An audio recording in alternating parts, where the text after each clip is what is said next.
It was drizzling rain, just enough to start fogging up my glasses when I heard the instructor shout, "Robby, it's your turn." My turn to what? She pointed at the helm. I grabbed the wheel and I started trying to navigate this thing through these choppy waters, and there's really big boats moving around us.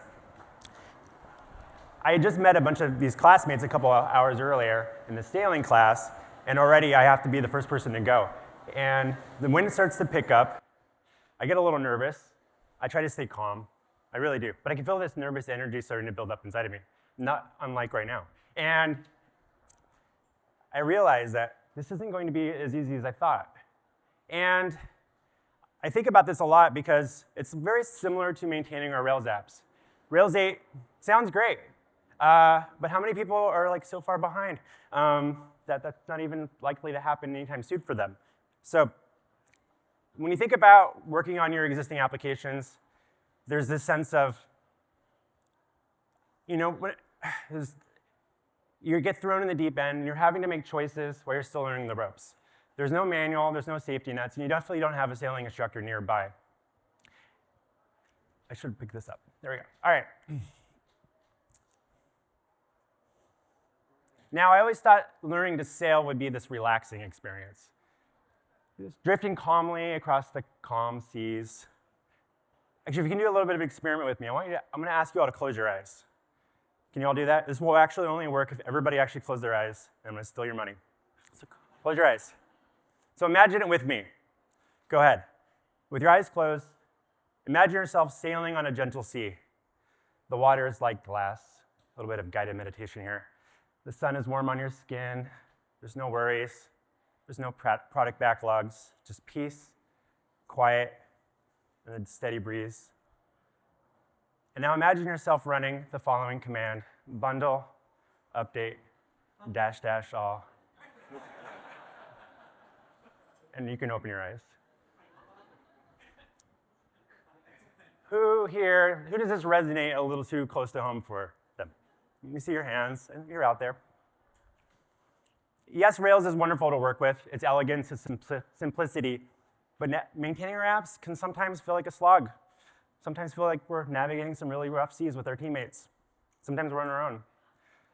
On my podcast, I regularly ask guests if they use the metaphor technical debt in their day-to-day work, and people have wildly different takes on this. Some people argue that we use it far too often, and other people argue that we should not use it at all anymore, or we get into pedantic arguments about what Ward Cunningham actually meant when he coined the term.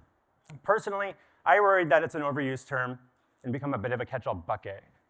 It's a proxy that we use for a lot of different types of issues. But how do we prioritize everything when everything gets lumped under the same umbrella? What really needs to happen? What's just nice to have? Do we only tackle the essentials? What's essential? Or can we make room for things that might boost morale or make our work more enjoyable? And how do we decide when we let something go? If everything is technical debt, how do we know it's truly important to address? And we talk about paying down technical debt. It sounds like a burden. It's just another cost. But what if we can see it differently? Not as an expense, but as a strategic move, a way to drive growth and improve efficiency. By shifting our mindset, we can turn technical debt into a tool for opportunity, not just something we try to pay down. But to gain buy-in, we need to be more clear. And if we're being honest, technical debt isn't very clear. Instead, we need to frame it as an investment, something that will reduce risk, increase our capacity, and speed up our delivery. Because businesses invest in growth, not just paying shit off. My company, Planet Argon, recently surveyed the Rails community. How many people here participated? Thank you so much. We had a little over 2,700 people. But we do this because we want to understand what the state of the community is kind of dealing with. And one of the things we're always curious about is, why do teams struggle to keep their apps up to date? And do you care to guess what the #1 reason cited is? Any guesses? Exactly. #1, not enough time. #2, not seen as a priority. They're actually tied. And third-party dependencies came in third. Teams feel stuck in a cycle where maintenance piles up, priorities blur, and there's a fear of breaking things start to take hold. But I doubt that any of these teams ever decided one day, hey, we want to be the kind of team that doesn't keep our apps up to date. No one sets out with that plan, but it happens. Little compromises add up, shortcuts become habits, and we avoid tough choices. And this is why our team's identity matters. In James Clear's book, Atomic Habits, he talks about the power of identity, in particular how identity can drive long-term growth. Quick show of hands, who has read this book? Recommend it for everybody else. The author explains that it's not just about setting goals or actions, it's about becoming the kind of person or team that naturally does these types of things. For example, instead of just trying to fix the issues as they arise, a team that identifies as one that values maintainability and efficiency will proactively seek out ways to improve their situation. It's not just something they do, it's who they are. So today I want us to think about what kind of developers we aspire to be, what kind of team we want to be part of. Are we a team that concedes to only being reactive to things that pop up? Or are we a team that takes pride in continuously improving things for ourselves and our code? Because our current outcomes, everything from our current code quality to our test coverage to our deployment speeds, are a direct result of all of our habits up until this point. If we want different results, we need different habits. Habits aren't big one-time efforts. They're small actions that we repeat until they become second nature. As James Clear puts it, your outcomes are a lagging measure of your habits. So let's think about the habits that are driving our current outcomes. In sailing, tacking is a big move. When the wind is against you, you have to turn the boat through the wind to change direction. This isn't something you do all the time, but it takes planning, timing, and everyone on the crew working together. It's a maneuver you need to practice regularly, though.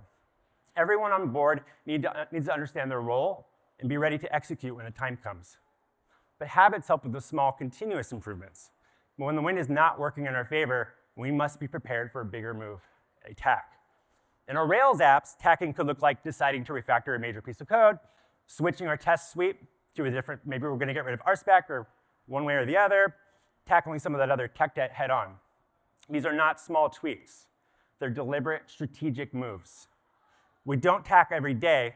We tack when the small adjustments just aren't keeping us on course anymore.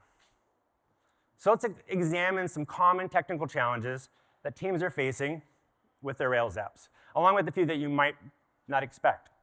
I'm pulling these from surveys that we've conducted, teams we've interviewed, and client engagements that we're a part of. And I'll also share my way, or some possible ways on how to address these as we go. Some might require bold action, and others might require a few new or better habits. And if you don't agree with everything, that's fine. That's what developers do best. You know your team and your code base best. Unreliable tests. We've all dealt with them. They slow us down, they frustrate us, and they chip away at our confidence in our code base. But sometimes we keep them around, telling ourselves that we'll fix them one day. But let's be honest, flaky tests, they're doing more harm than good. They aren't just an annoyance, they become an anchor. Tests should be the wind in our sails, propelling us forward, not holding us back. If your team doesn't have the skills right now to take care of the situation, it's okay, admit that. Stop faking it. You can bring in an external consultant to come in and help you out for a little bit. You can buy books on this stuff, but admittedly, a lot of the books talk about theory with new things. But you already have a tangled mess. How do you start adding and improving tests for that? It's complicated. Not everybody is born with that skill set. So either make your tests reliable or get rid of them. You're already deploying it. You must have some confidence in it. And we've all been there. You find a new Ruby gem that promises a quick fix. It's tempting to add it in right away. But many gems come with a lot of their own dependencies and functionality that you're not going to ever use. They can slow down your app and make it harder for you to maintain in the long run. So ask yourself, is this gem adding more weight than value? Could we write that small piece of functionality ourselves? Because be careful with gems. They might seem like a gift from the heavens, but they're also the things that kind of hold us back sometimes. So choose what truly helps you move fast while also allowing you to keep a clean code base. I'm going to call out a couple of types of gems in particular that a lot of teams struggle with. Active admin and refinery are a couple of examples. They're great for getting things started, and I don't fault you for using them. But they seem to get deprecated every few major Rails versions. And teams get stuck in this holding pattern because they aren't sure what they should migrate to next. That's the conversation they're having internally. Well, we use active admin, let's switch it to something else. So here's my bold tack. Rip them out. Stop waiting. Embrace some boring Rails code. You can do it. I don't know if you know this little secret, but Rails is really great at doing CRUD. and you're not dependent on anything. And for extra credit, you can look into using and writing your own generators. Check out this great book by Garrett Diamond called Frictionless Generators. He talks about this. I want you to think also about all the unused data that's being stored in your database. Older data that you're no longer using, database columns you're no longer touching, assets in your S3 buckets. Holding on to unnecessary data not just slows down your app's performance over time, it also increases the complexity of making bold moves.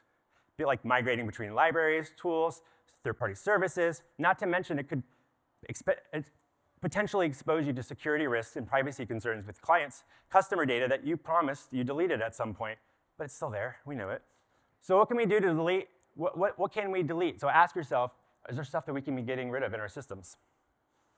Naming things in programming is really hard because it means challenging our old decisions and clearing up confusion that's been building up over time. So here's the habit. Regularly ask if the names in your code still make sense. Are they clear to everybody? Are they helping or hindering? Because a team that gets comfortable with renaming values clarity over convenience. And when we embrace clarity, we can create a code base that's easier to understand and maintain and onboard new people. If you're curious about this, here's another book recommendation by Eric Evans here. Now, too often, teams see a new feature stack as the perfect opportunity to try out that new JavaScript framework that you've been wanting to play with. And instead of replacing any old code, you just add the new framework in, stacking it on top, creating a tangled mess. Fast forward a few years, a lot of teams now have 3, 4 frameworks all mixed up in their system. The front end becomes an absolute fucking nightmare to maintain. And there's no clear path out of this situation. So here's my advice. Putting on record here. I challenge you, experiment with those new frameworks on your existing stable features first. I saw some, what? Experiment with those new frameworks on existing stable features first because you've got good test coverage, right? So see what actually works there first. If it succeeds, great. You're already on your way to start migrating into this new tool that you're super excited about. If not, no harm done. You can do a git revert and go back to what you're already comfortable with. Remember, if you're too afraid to make changes like that today, do you honestly think it's going to be easier tomorrow or in a year from now? Probably not. Small teams loved how fast Rails allowed them to build an API. And then a number of years ago, there was this whole wave where a lot of teams opted to build out their front end in a different tool stack and another repository. But here was the problem. A lot of small teams did this, and then every change required changes in multiple repositories to get things pushed out. It slowed everything down. In fact, over the last 6 years, the Rails community has increasingly re-embraced the power of the monolith. We talked about this, or it was in the keynote earlier, it was talked about this. But more developers are realizing that keeping everything under one roof makes things simpler, with less overhead and fewer headaches. For smaller teams in particular, focus on one cohesive system as long as you can. Even the largest companies that I talked to, recently talking with companies like Doximity, and they're like, we've got a lot of libraries, a lot of things going on, but we try to keep as much in our monolith as possible. Because fragmenting your work just creates more work for yourselves. And every team has their fair share of quick fixes, one-off rig tasks, temporary patches. They solve some immediate problem, but they often linger around in your code base, cluttering things up and becoming dead weight. Instead of just cleaning up later someday, let's build a better habit. Whenever we're writing code that we know should not exist anymore after we're done running it, clearly label it as temporary. Mark it for removal, set a reminder, make it clear it has an expiration date. This way we can stay truly aware of what's important to keep around in our code base. All right, take a quick moment to recap because I know that I'm covering a lot really quickly here. So get your tests in order, reduce dependencies, rename things more often, experiment on existing features first, embrace your monolith, remove temporary code. I want you to think a little bit about which of these types of things you might be able to start doing when you get back to the office, wherever that might be. And don't worry, these slides will be available later, so if you don't get a photo, that's okay. Switching gears, let's talk a little bit about the challenges that teams are facing. Because how we communicate, collaborate, and approach our work can make or break our efforts to steer things into smoother waters. One of the challenges that many teams face is retaining legacy practices simply because that's how it's always been done. But as our teams and our apps evolve, so too must the way we work as a team and how our organizations process things. These things can become roadblocks rather than assets. We can unintentionally slow progress by holding on holding on to outdated methods. So don't be afraid to question them. And when we've been told not right now too many times, when we want to ask for things like tech debt, it's so easy just to stop asking for time. Here's my bold tack. Stop asking for time altogether. Instead, bake the work into what needs to happen. Frame it in terms of the organization's broader goals. How does improving the code lead to faster releases, better customer experiences, and fewer bugs? Make that connection clear. Propose the work as essential, not optional. This is your job. This is the things you need to be taking care of. Propose the work as essential. Make it part of the plan. We come into a lot of client engagements where we'll learn and hear this story over and over. We hear about one person goes off on a solo mission in a team to tackle some big problem. It could be a major upgrade, refactor, migration. It might have seemed efficient in the time, but it often leads to false starts.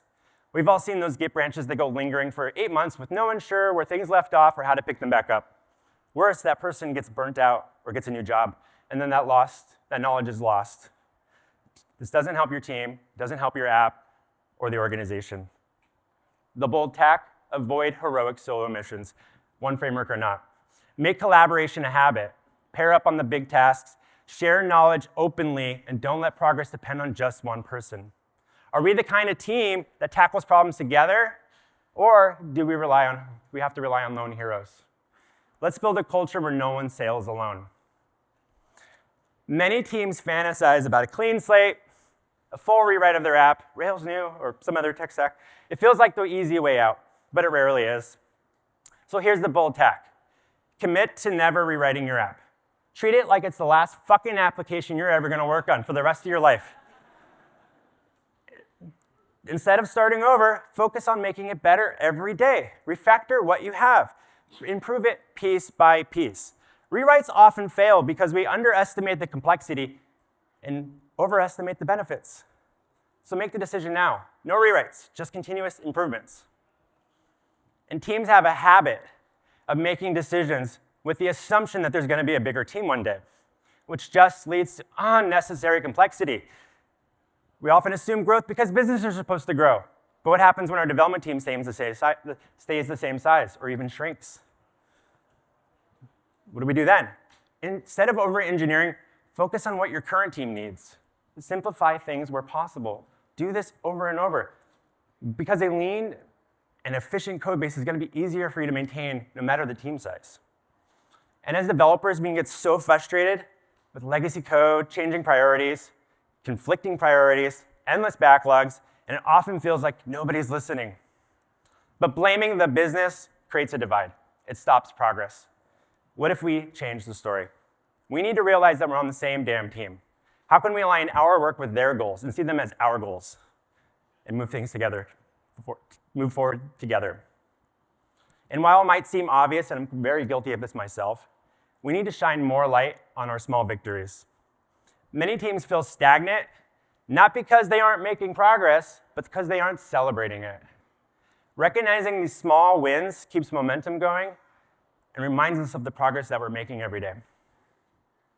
And many projects themselves just get bogged down with low-value features. Teams are often afraid to remove things or even to propose them. They don't feel like they have time to remove things, like nobody wants that. But they add little value and slow our apps down and slow our progress down. So what can you do? Start by monitoring around features that you suspect aren't pulling their weight. See what's actually being used, by whom, and how frequently. And then be bold. Help your product owners cut the clutter. Ask, do we really need this? I got some data. I have an idea. Can we simplify it? Can we let this go? Because remember, the easiest feature to maintain is the one that no longer exists. And many teams often wait too long for consensus or permission. They drift into deadlock. Progress stalls, momentum fades, and nothing moves anymore. Instead, build good habits. Test small experiments without needing everyone's agreement. Act, see what happens, and react. And then adjust. This keeps you agile and moving forward.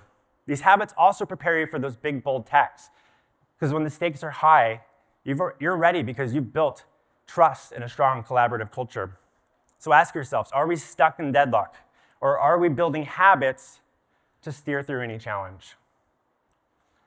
And I know we've covered a lot, so let's bring it all together with some key actions for your team. And here are a few bold moves and better habits to consider. I want you to question old practices, stop waiting for permission, avoid solo missions, and commit to never rewriting your fucking app. It's the last one you're ever gonna work on.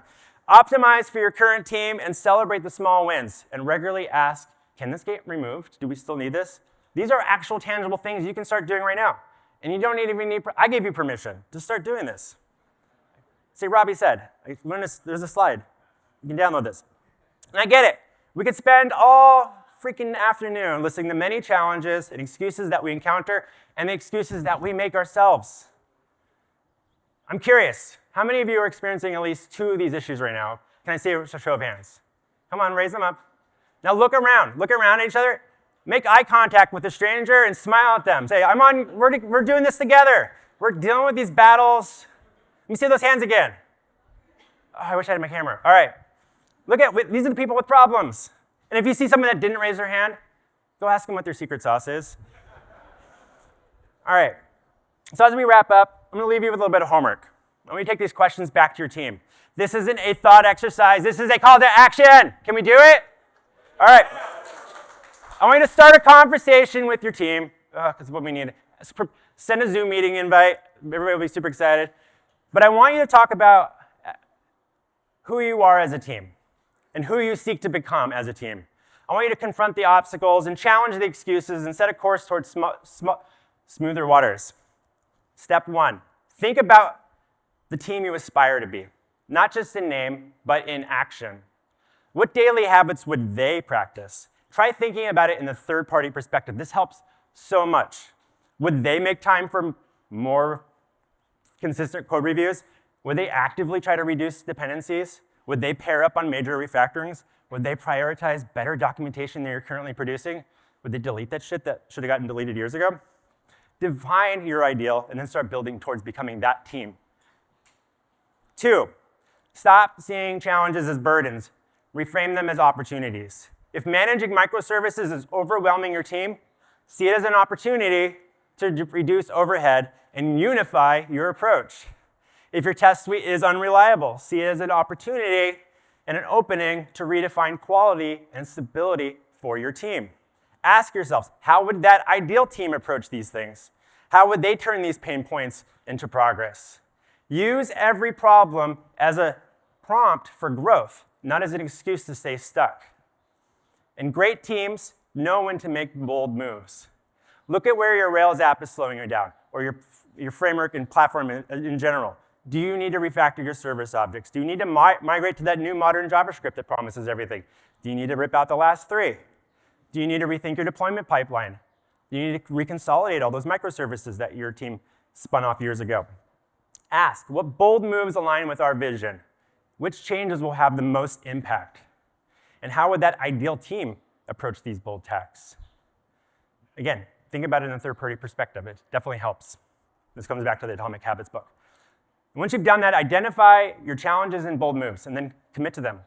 Don't just talk about it. Make it your culture. This is part of your team DNA. This is who we are. It's not what we do. It's who we are now. Set clear goals. Hold each other accountable. Hold yourself accountable, and build momentum with every step. Because change happens when everyone believes in the course and acts daily. Steering our Rails apps into a more maintainable future isn't a one-time move. It's going to be a journey for the rest of your life. Remember, it's the last app you're ever going to work on. It requires making smart choices, embracing change, and focusing on what truly matters. I believe that if you adopt the right habits, discard the bad ones, make bold moves, and develop the right mindset, you can navigate even the stormiest of waters. So, let's set a course for progress and make this journey the one that we can look back on and be really proud of. And let's start sailing. Merci. Thank you for joining me today.